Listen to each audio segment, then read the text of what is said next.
The defendant takes that knife, and it's clear at this point that he stabs him several times. Everybody goes to the convenience store.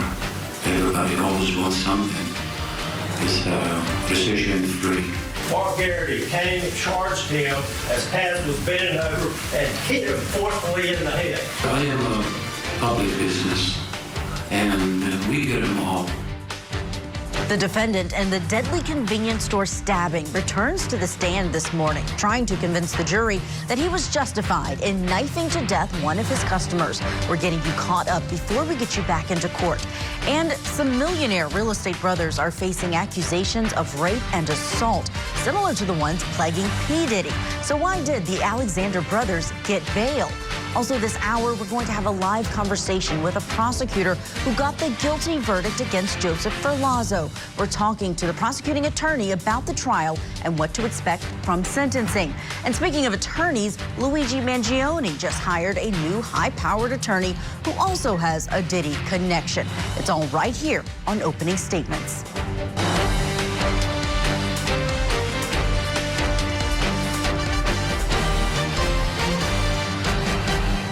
Welcome to Opening Statements. I'm your host, Julia Janae, in for Julie Grant this morning. Thanks so much for being with us.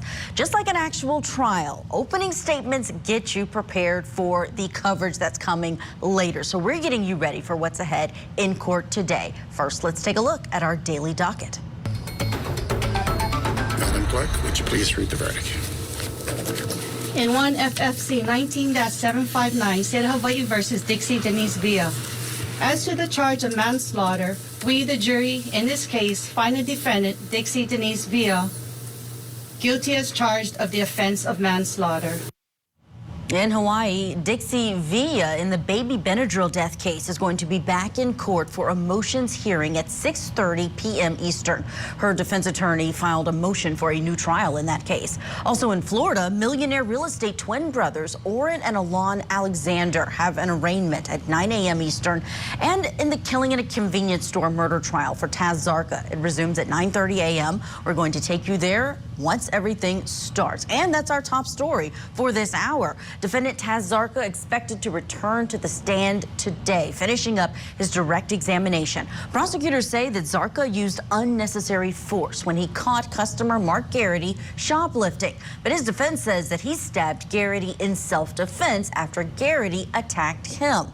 Now, before Zarka took to the stand on Friday, the judge allowed the jury to visit the scene of the crime, Zarka's own convenience store. And once on the stand, Zarka discussed his personal experience during the invasion of Kuwait back in the 90s. Prosecutors argued the admissibility of this testimony due to its relevance. The defense said it was to establish Zarka's credibility as a good man. I managed gracefully to, in a small minibus, to make almost 40 trips to take American families with kids to the Saudi border, and I was actually physically for almost 4 to 5 days was hanging with one arm. That's why I still have dislocated arm until now. I absolutely am trying to elicit this testimony and evidence for the purpose of establishing this man's credibility and for the purpose of establishing that he is a good man. Him being a good man is not what is at issue in this case. His general character has been testified to by 5 witnesses about peacefulness. This testimony has nothing to do with his ability or his reputation for peacefulness in this community. Now, the judge made a statement outside the presence of the jury regarding Zarka's testimony about those experiences. You heard there saying this case is about second-degree murder, not what the defendant did to assist Americans during that invasion. He ultimately decided, His Honor, that this portion of the testimony was not admissible. So we have to discuss this case that we are getting geared up for today. Former prosecutor and SLED agent Tommy Pope and retired defense attorney Kirk Nurmi with us. So good to have you both on today. Tommy, let me start with you. We're talking about direct examination, and really out the gate, this defendant is talking about his time during the invasion of Kuwait, where he was assisting many people to the border, really showing this jury some of the things that he did that was positive, that was objected to, and you heard the arguments outside the presence of the jury. Your thoughts on whether or not he should have been able to get into more of that in front of jurors?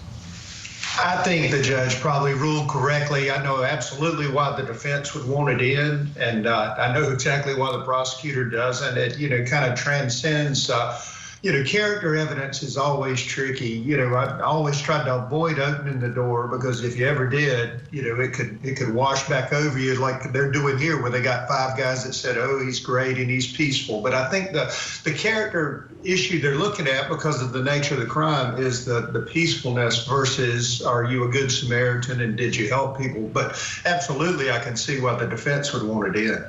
Yeah, I liked how the judge said it's admirable but not admissible. He did, however, Kirk, allow in the injury that he suffered during that time, an arm injury. Perhaps that goes to something about this incident. We see the video of him grabbing the backpack away from the victim shortly before this stabbing. Your thoughts on what he needs to focus on now that he's coming back to the stand on direct?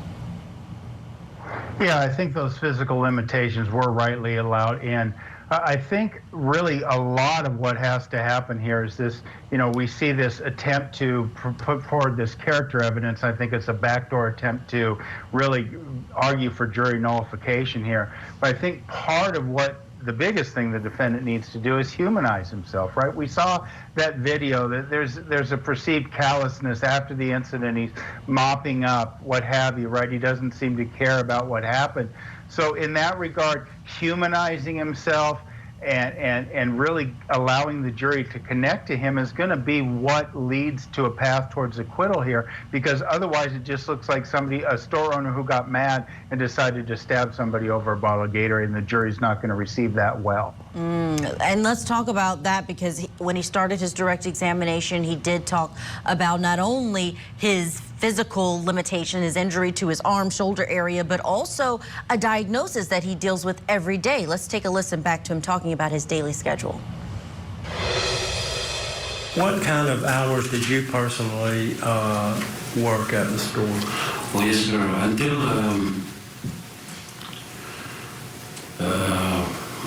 really started feeling really bad with that cancer, I am there every single day. This is my schedule. 5 o'clock I'm up, shower, do my morning prayers. 5:30 I'm in downtown. I lock the door behind me, get the fresh coffee ready, turn my radio, my favorite radio station on, and 6 o'clock sharp, the sign is open. Tommy, do you think that cancer diagnosis, the way he's explaining what his day is like, is that going to perhaps help a juror think that even if they would not have reacted the same way, that perhaps someone who is in a more vulnerable situation would have reacted this way?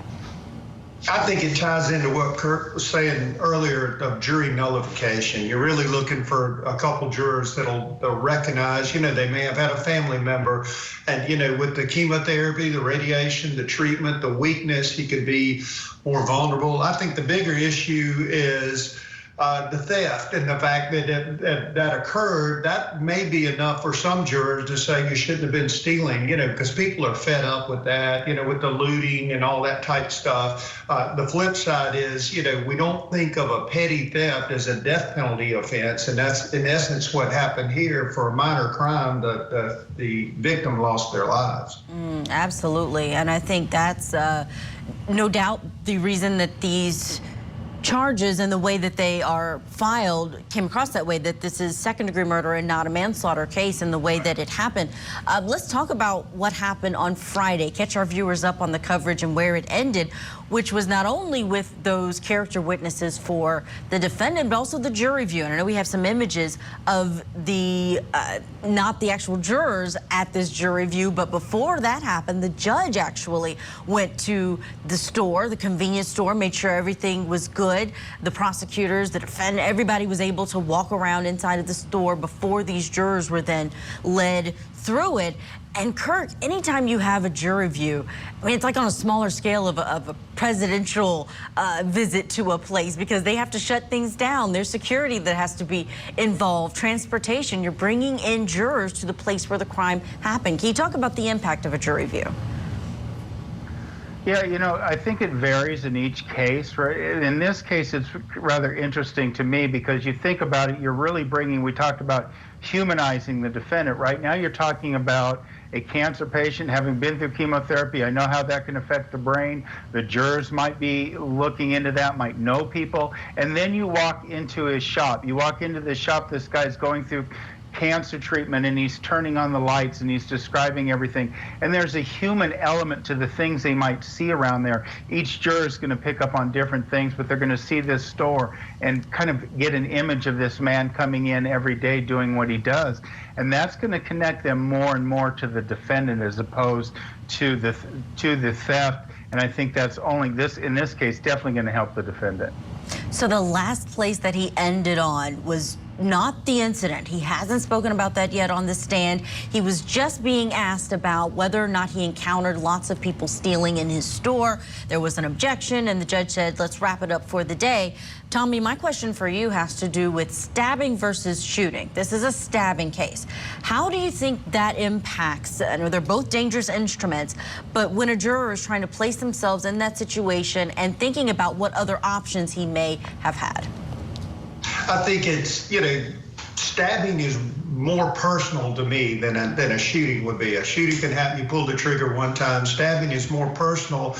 And it kind of cuts both ways a little bit, I think. It's almost like he needs to explain why he carries a knife and not a gun. I mean, he could even come up with, and I don't mean come up, maybe it's true that he believes that, you know, it deters people without hopefully killing them, or, you know, but I think he's got to have something to explain that. You know, looking at the store, I was looking at the security and the gates that pull down. I think it's going to end up being in a rough area, and he has got a store in a tough location. I think they're going to pick that up, as Kirk said. They're going to think more of him and what he's dealing with. I imagine the feeling of threat is probably heightened a little bit after they go in and toward that store, which, again, I think can only help the defendant.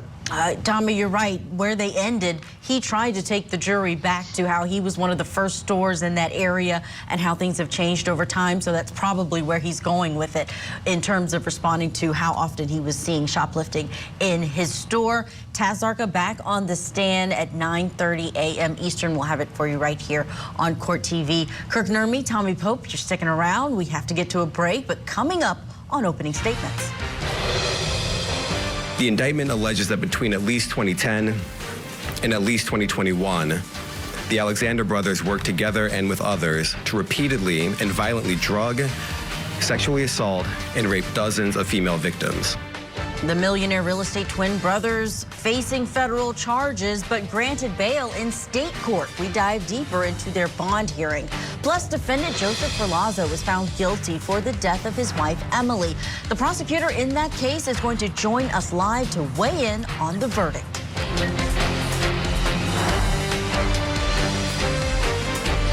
Healthcare CEO Brian Thompson was gunned down. Police have arrested Luigi Mangione. Court TV and Scripps News take you inside the investigation that's captured the nation's attention. We do not kill people in cold blood. The motive. One line reads, these parasites had it coming. The manhunt. It feels good to get a guy like that off the street. And what's next for the accused assassin? Assassination of a CEO. A Court TV and Scripps News special report. Wednesday at 7 on Court TV.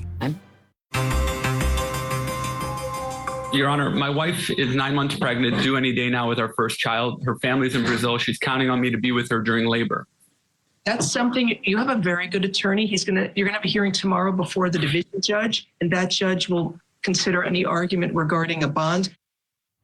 Now for what's trending in true crime, as we're back on bail watch for Orrin and Alon Alexander.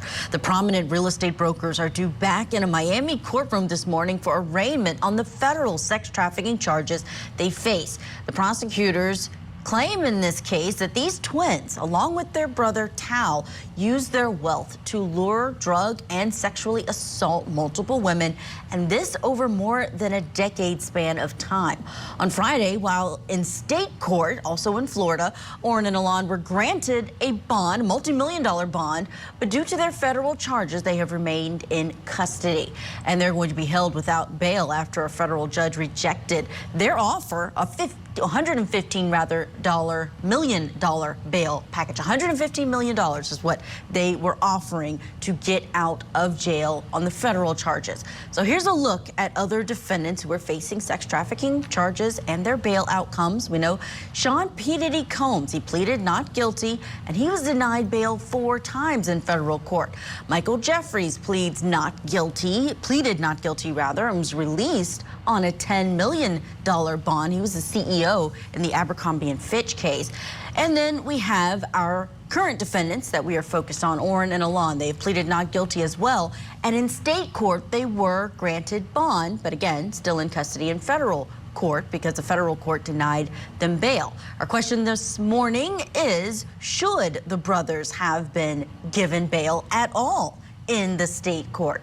Let's bring in our guest to discuss this. Former prosecutor and SLED agent Tommy Pope is with us, domestic violence expert and former law enforcement officer Claudia King, and private investigator and former NYPD officer Manuel Gomez is with us as well. Thank you all for being here.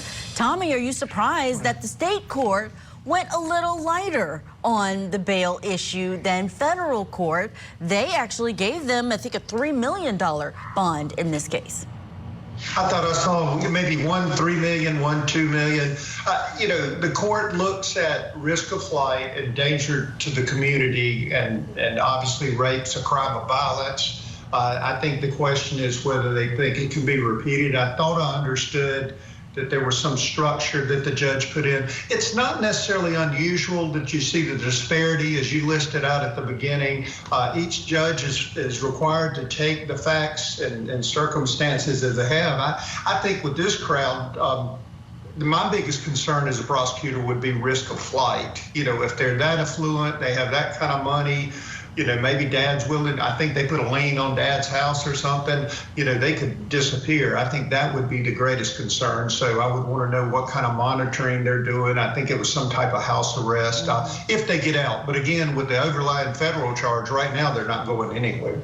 Exactly, yeah, that was the proposal and what was accepted in terms of house arrest, GPS monitoring. Claudia King, talk about these charges. The state court has sexual assault and rape charges against the two.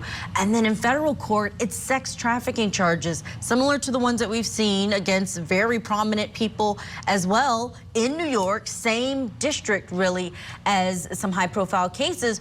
Your thoughts on this all coming out now after what they say was more than a decade of abuse? I mean, this is becoming a very uncomfortable trend that we're seeing with all of these really famous people being charged with these heinous crimes. And it seems like their power and their money has taken control of them and led them down a path that is so incredibly unfortunate. The only good thing that I see coming from this is that maybe we will see more victims coming forward. If they see these other victims getting justice or having the opportunity to get justice, then maybe that will lead them to come forward as well and possibly get justice for themselves. Yeah, Manuel, let me ask you about New York, because as Claudia just mentioned, there's this uncomfortable pattern and really even more similarities between the case against Sean P. Diddy Combs and the Alexander brothers. I mean, the indictments read very similar when it comes to the sex trafficking, the drugging. We don't see the word freak-offs in the indictment for the Alexander brothers. But do you think there's any connection in terms of the timing? Because I'll even quote what the prosecution for the Alexander brothers said that they wanted the court to deny bond because these brothers are similar to the Diddy case in that they would have a risk of flight and a risk of intimidating witnesses. Well, I agree with that 100%. Like my colleague said, I mean, they have so much money that the risk of flight is extremely high. And like he said, you know, the father put up a $40 million marina to bail these guys out. The sad thing is that, you know, I hope both these cases, actually all three, plus the Abercrombie and Fitch CEO case, I hope all three form some type of national standard where we don't let these people out. Okay, especially these two brothers. There's overwhelming evidence and text messages showing from the victims in this case that, one, they were raped. Two, they were using GHB, a date rape drug. And one of the brothers, I think it was Alexander, if I'm correct, stated in his text message, we're okay as long as these bees don't complain on us. And then his brother Tal says, well, have they complained? You know, they've already admitted to this on text messages. These guys should not be on bail, and neither should P. Diddy or Abercrombie Fitch. I think it's just a travesty that we let these people out. Well, speaking of P. Diddy, the hip-hop mogul has gotten a bit of a small victory in his sex trafficking case. This news coming out over the weekend that he was granted access to a laptop they've been trying to get him while he's behind bars. It contains all of the evidence related to his case. His defense had complained that the restrictions at the Brooklyn MDC, and it was hurting his ability to assist his attorneys. So the jail is going to be ordered to give him access to the laptop 7 days a week, including select visiting hours or in a conference room. This morning we are asking, though, with that headline, giving a laptop to Diddy behind bars, do you think that that's dangerous? Tommy Pope. So ironically, I just talked to my sheriff here recently on a case, and I didn't even know they had laptops in our jail now, but they give them tablets or laptops or something. But they're in a closed system. In other words, what I would envision in this case, they would upload the hard drive with the discovery evidence in the case. So I'm not as concerned if it's the same type structure that he's going to have access to the outside world. You know, in my day, they would have given him a stack of paper. That was all the discovery. So I'm not overly concerned that, somehow it's giving him outside access. I think that will be tightly controlled, and it's really, probably not newsworthy if it's kept properly structured. And Claudia, he doesn't know the names of all his accusers. That's something that his team has complained about, argued for, and we anticipate by the end of this year that the prosecution is going to turn that over to him. He still gets phone calls. He's still able to communicate with the outside world. Do you have any concerns about these alleged victims once their names do become public, not necessarily to the general public, but to Diddy's defense? I absolutely do. I agree with Tommy in saying this laptop, I don't think is going to be an issue for him to be able to communicate with the outside world, but it is going to give him more information that he is seeking in those names. We know that he has tried to do some witness intimidation in the past. So my fear is, as you said, he has access through phone calls. He will then have all the names, and that could be problematic for these victims going forward. Manuel, do you know anything about the restrictions there at the Brooklyn MDC? When they get these preloaded laptops, do they have any kind of internet access? I know sometimes we hear about people behind bars being able to chat with people, that they do have some sort of access to internet. What may be typical, or what are some of the varying ways that they can get access? When they give them one of these laptops, they already assigned a code. So they have an internet code for just that laptop. And the prosecutors can see exactly what they're typing on. But, on that note, it should not be given special treatment, Mr. Combs, because, I just want you to know he has a history of intimidating witnesses. And the last time, I don't know if you remember, when he was stopped in his vehicle with a gun underneath the seat, the gun was underneath his seat, and what did he do? He had his driver take the fall for it. Now, later on, the driver testified that the guy paid him $200,000, P. Diddy. Okay, and another thing, P. Diddy has been violating all the jail protocols by doing three-way calls, using other people's phones, privileges, and doing whatever he can to communicate with the outside world to get his agenda. This man should not be given any type of special treatment. And lastly, but not leastly, in the rooms where you go to visit a client, and I know because I've been to MDC, and they have a computer in those rooms where his attorney and himself can access it. Giving him these special privileges, it just sends the wrong message.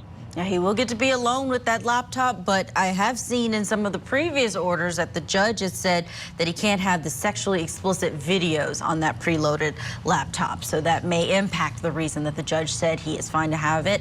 Thank you all for your analysis on this. We'll, of course, continue to stay on top of all of the developments in the Alexander Brothers case and the P. Diddy case. Claudia and Manuel are sticking around. Tommy Pope is coming back in Court TV Live in about an hour, but still ahead on opening statements.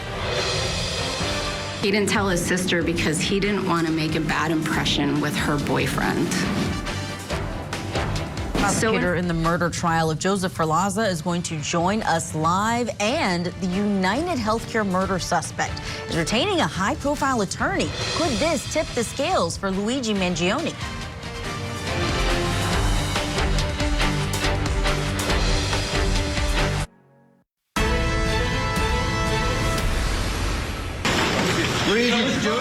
That's completely out of touch. And it's an insult to the intelligence of the American people. In America, we do not kill people in cold blood. Now for what's tipping the scales, the man accused of executing a United Healthcare CEO has now hired a new high-powered attorney to fight his case in New York. Luigi Mangione now has the help of a former Manhattan prosecutor, Karen Friedman Agnifilo. She has 3 decades of experience in the criminal justice system, including her time as chief assistant district attorney there in New York. And Friedman Agnifilo is familiar with the camera, serving as a CNN legal analyst and an advisor for Law and Order. She's also married to one of the attorneys who's representing Sean Diddy Combs, Mark Agnifilo, who has now made this famous comment that has come through in a documentary about Diddy. This was on TMZ, and it had to do with the baby oil recovered by federal investigators. And I'm not really sure what the baby oil has to do with anything. They're essentially saying it's a lubricant for an orgy. I guess. I don't know what you need 1,000. One bottle of baby oil goes a long way. I don't know what you need 1,000 for. I mean, he has a big house. He buys in bulk. You know, I think they have Costco's in every place where he has a home. So back to Mark's wife, Karen Agnifilo, who is now representing the man who is accused of killing this man here, Brian Thompson. Luigi Mangione is facing a second-degree murder charge in New York. He has not pleaded to those charges yet because he's still behind bars in Pennsylvania fighting extradition. Now, Karen Agnifilo's firm says that she will not be making any statements at this point, but we're asking how her hiring could tip the scales of justice for Luigi Mangione. Here to discuss, domestic violence expert and former law enforcement officer Claudia King and private investigator and former NYPD officer Manuel Gomez. Manuel, let me start with you. Being a former NYPD officer, can you tell me what you know of Karen Agnifilo's reputation? Well, I know she was one formidable attorney, and he has one of the best attorneys anyone could ask for. And so, on that aspect, I think this was a brilliant move on his part and his family's part. The other thing I do know is that I don't think she's going to stop extradition to New York. So that's the one thing that I'm glad about her taking the case, because he needs to come to New York. Him fighting to stay in Pennsylvania, like I said, one of the reasons he's fighting is because he knows how bad the New York jails are. P. Diddy case has shined light on how bad Rikers Island are and MDC. So he really doesn't want to come here. But now that he's got this new attorney, I don't see her fighting. I see her welcoming the battle and bringing him to New York. And I can't wait till they bring him. Claudia, When she was a chief district attorney and working for the district attorney's office, one of her focuses was human trafficking, sexual assault, DNA, domestic violence, mental health. She's got just an array when it comes to a background. But what do you think her presence in the courtroom will be on behalf of a man who's accused of lying in wait and assassinating a healthcare CEO? Yeah, I mean, I think she has all this experience and she's very familiar with those courtrooms in particular and everybody in them, but I don't think that changes the evidence. You know, the evidence against Mangione is stacking up more and more every day, and I don't know how she's going to be able to fight that. You know, I think she will try maybe to fight some of the DNA or the fingerprints since she has the experience in working with those things. Maybe she'll try to fight, you know, how they were collected or what process was used. But I just don't think it's going to end up being a winning case for her at all. Yeah, one of the questions that still remains and that we're getting bits and pieces of information has to do with his mental health at the time, this suspect's mental health. Now, of course, she is now the attorney for him in New York, but we have heard from his attorney in Pennsylvania, the one representing him as he is fighting that extradition. That's Tom Dickey. Now, he spoke to News Nation's Chris Cuomo about his client's mental health. I think he made some knowing decisions today when we decided that we're challenging this extradition. I don't make those evaluations necessarily at this level. And so he seemed to understand my questions. He seemed to be able to interact with me. And so I was pleased with that. And well, your thoughts when you're hearing that and how it may impact not only the case, but people's view of this defendant. I don't think, well, I know for a fact the guy's not crazy. He might have some issues, because, he committed a murder. But he was very methodical in his approach. He was studying, like I said, literature from the Unabomber. He was reading things on how to kill, okay? This guy was analytical, and he has nothing unstable about him, at least for not to stop him from being able to go to court and stop him from being able to understand what's happening during the proceedings. So there's no doubt in my mind that he's going to be found lucid and in board here. But his evidence of his notes saying that how he wants to kill the CEO, it's a slam dunk. For any prosecutor, this is a defense attorney nightmare, but the prosecutors got this guy 100%. His notes admit to all of it. He is the one and he's guilty. And New York is waiting. Yeah, when I'm hearing it laid out like that, Claudia, I'm wondering if there will even be a trial in this case or if there will be any situation where they may get an agreement. But I'm not sure with this defendant if that's something he would agree to. Your thoughts? I agree. I think he wants his voice to be heard. And so I don't know that a plea deal would give him that opportunity, that he wants people to hear more about his reasoning, why he did this, what he thinks of the healthcare system. I think he has a lot to say. I think he should plead out. That would be the wise thing to do, but I don't know that that's what he will do. I think he wants his day in court so that he can be heard. Luigi Mangione now with a new attorney and one of the top attorneys there in New York. Claudia and Manuel, thank you so much for your analysis this hour. We do have to get to a break. But coming up, the prosecutor in the murder trial of Joseph Ferlazzo is going to join us live to weigh in on Ferlazzo's verdict and the upcoming sentencing. Tonight on Court TV. I'm Vinny Politan. Welcome to Closing Arguments. We have a big hour ahead here. Your deplorable actions are unforgivable. The community still doesn't know how this Boston police officer died. He can't prove one element of his case. It was a dramatic day, a dramatic moment inside the courtroom. What's happening here? It's unreal. Let me show you exactly what happened. Closing Arguments with Vinny Politan. Tonight at 8/7 Central. Only on Court TV.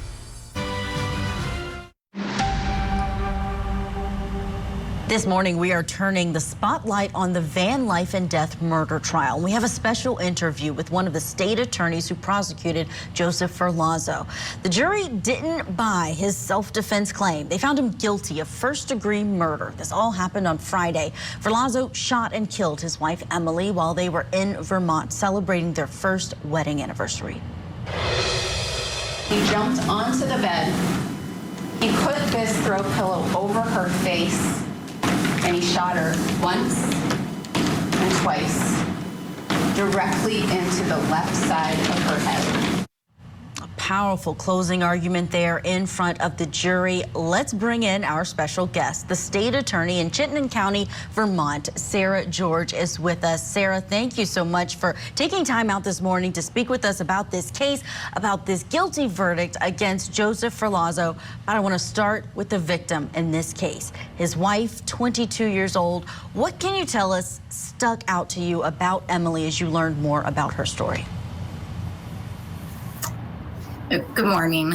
I think the thing that I heard the most from her family and friends was her love of singing, and that she was always singing no matter where she went, that she was very kind. She was always trying to help others, that she loved animals, but mostly that she really loved to sing. And I know they have got to be very thankful that justice was served at this stage of the case, knowing that sentencing is ahead. But can you walk us through what some of the challenges were in a case like this? We all watched what is the end result, which you know is a trial, but were there any major challenges as you all went through the litigation process? Certainly not the challenges that I've had in other homicide cases. They did attempt to have his confession suppressed, and that was unsuccessful. They attempted to keep our ability, to limit our ability to talk about the postmortem wounds that Emily suffered, and they weren't successful in that. So we did have some litigation, but this is a really strong case. It has been since the beginning. The Vermont State Police did an absolutely excellent job sending this case to me. So I didn't have the issues or the challenges that I have in other cases, which was certainly made going to trial significantly easier. Yeah, the police work in this case just top notch, especially when I hearken back to what you said during opening statements about his plans, how he was trying to get things covered up. He had to go to her parents' house. He had to take his motorcycle.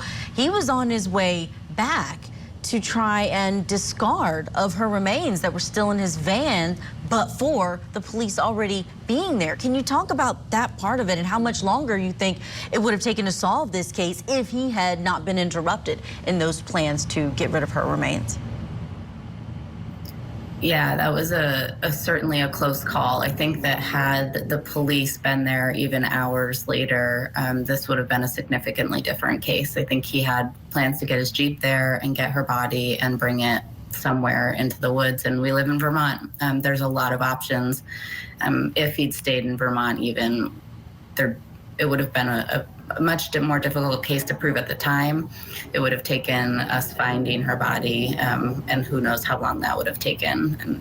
And cases without a body are significantly more difficult for prosecutors. So I was so grateful that Trooper Cody did what he did at the time. He talked to him while he was in New Hampshire so that we could get to the van before Mr. Ferlazzo could. Is there more that you can tell us about that communication? Because that seems like it had to be almost a very quick decision. Sometimes missing persons cases take much longer for the police to get involved, but what was unique here? I think that when, this was all happening at around the same time as Gabby Petito went missing. And so I think that, I don't know, Trooper Cody never said this, but I think there was something about his statement at the time mimicking what was said about Gabby, that he just he knew that something was off. And he made that decision to call Sarah Lang, the friend that Joseph Ferlazzo said in Albans that he had got a ride to, and she answered and immediately told him that the van was there. So I think that was just really good police work. He knew that something was off about his statement. And then I also think that second to that is because he had just given that statement and he had given Miss Lang's name, I think that that's when Joseph Ferlazzo knew that he had a very limited time to get back and get the remains. Wow, Sarah, that's so interesting that you mentioned Gabby Petito, because when we've been describing this case in preparation for the trial starting, describing the synopsis of someone who was in a van with his wife, showed up back home without her and claimed that she ran off. So many people have said this reminds me of the Gabby Petito story. So to know that there's a possibility that it was on the minds of investigators and could have helped, I think that's significant. I appreciate you sharing that.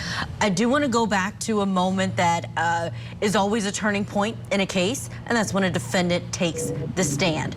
Let's go back to a bit of his direct examination. Joseph Ferlazzo trying to tell the jury what his point of view was and reason for the shooting.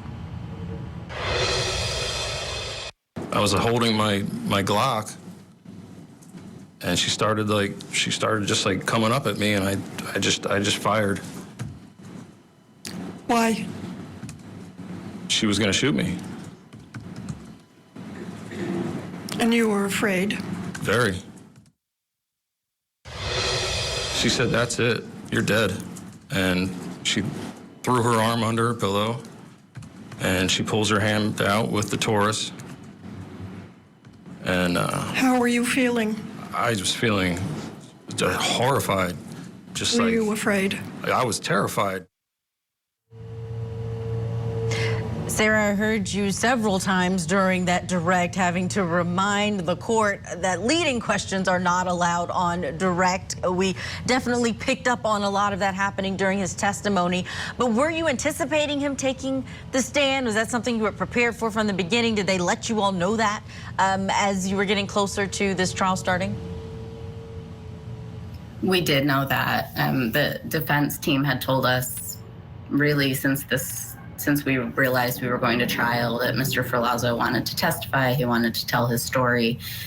And we had no idea what that was going to be because he had given such a thorough and thoughtful and coherent confession. So we knew he was going to testify, but we didn't know what he was going to say. See, that's interesting to me that usually we don't know everything that's happened in pre-litigation. Sometimes there are filings, there's motion in limine, sometimes it's clear what the defense is going to be, but it's more difficult for prosecutors because the defense often can hide the ball a lot more than a prosecutor can. So that's interesting that you're saying you all didn't know. Are you saying even his defense that, oh, this was self-defense and that she had been abusing me allegedly for all of these months? We knew they had told us that he was going to claim self-defense, and the court had asked specifically if that was based on a statement that he gave to police or if he was going to give a new statement with new details, and defense had told us that that would be new details. So we did know self-defense, but the details of it we learned during the opening statement, and then during Mr. Ferlazzo's testimony. We really didn't know much more than that. He had given some statements in his confession video interview about this prior alleged abuse, so that part wasn't necessarily surprising to us, but her having a gun, that was the first time we've heard that allegation. Wow. And you said the word there, detailed. He was quite detailed on the stand about mostly things that didn't matter to the case and to the actual incident. Yes. But let me ask you about what happens next, because right now we're looking ahead to sentencing. What's the range in Vermont? Is there any discretion that the judge will have? And have you made a decision on what you all will be asking for? So in Vermont, a first-degree murder charge comes with a mandatory minimum of 35 years, up to and including life without parole. It's one of the only charges we have that allows for life without parole, and it's used very sparingly in Vermont. People serving life without parole. So the chances here are more likely that he'll get somewhere between 35 and some higher number than that, up to life. And we haven't decided yet what we will ask for. The family obviously wants to be a part of that conversation. I want them to be a part of that conversation. We want the sentence to be meaningful, rather than just some sort of arbitrary number. So we're gonna meet and go over what that might look like. But from my perspective, had Mr. Ferlazzo just sat at the defense table and made the state prove their case, this would probably be a 35 to life case, but he didn't do that. He made the choice to get up on the stand, and from our perspective, he lied and he disparaged Emily and blamed Emily the entire time. So that is an aggravating factor in my mind that would lead to a higher sentence. Sarah George, thank you so much for just sharing what we can understand about this case as we watched it from one point of view. We will certainly be watching for sentencing. Thank you again for your time. Up next, Court TV Live is going to begin. We're going to head to North Carolina for the trial that we're following for Taz Zarka. Stay with us.